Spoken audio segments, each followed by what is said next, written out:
this fresh seafoods for only $298 ang isang set.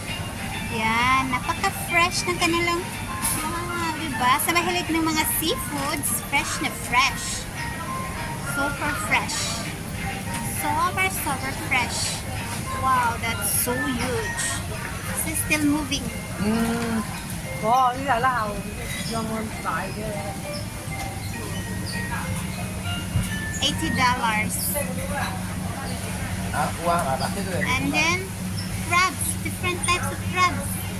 Oh my goodness, so big the crabs. How much the crabs? 368 per crab.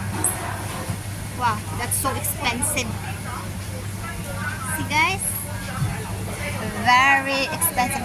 And as Matsuba crab, $588.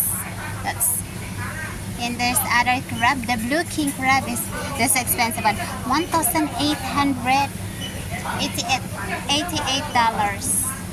This is all fresh.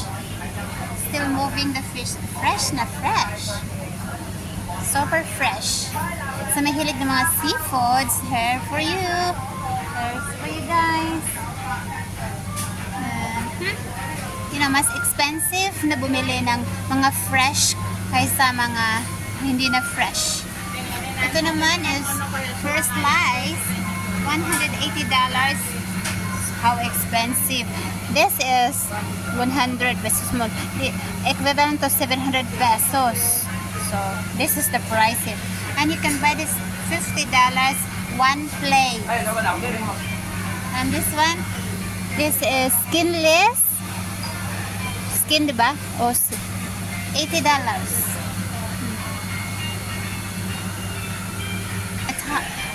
Kinds of clams. Clams? Babylon shells. Shells and clams. $38. $40. $48. Diba? Ito yung price. Ito yung punaw sa atin. Ito. Mahal to sa Japanese. Ito na klase kasi nagbibinta natin yung restaurant na tinabahoan ko Japanese. Mahal yung isang order. And ito buhay na buhay. Ang tawag, abalone. A real abalone. A fresh abalone. Dalian abalone. $50 for 6 pieces. Ayan, it's still moving. Ayan naman. So, there's another type of abalone. South Africa abalone for $238.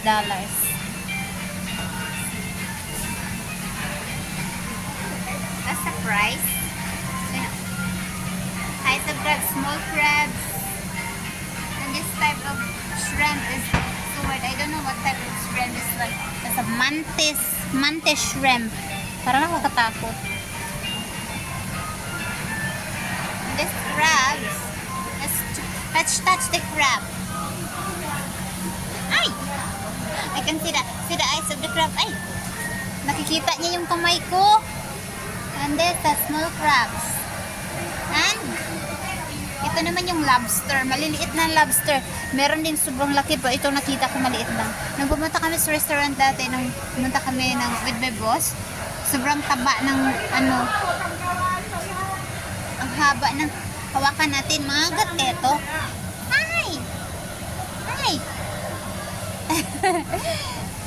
Ito ibang klaseng crab. Ano sa babasa na? Dungeness crab. Ewan ko kung paano babasa nun. Yun. Basta kay crab. Canada's crab. Ito yung Canada's crab. Napakakinis ng balat.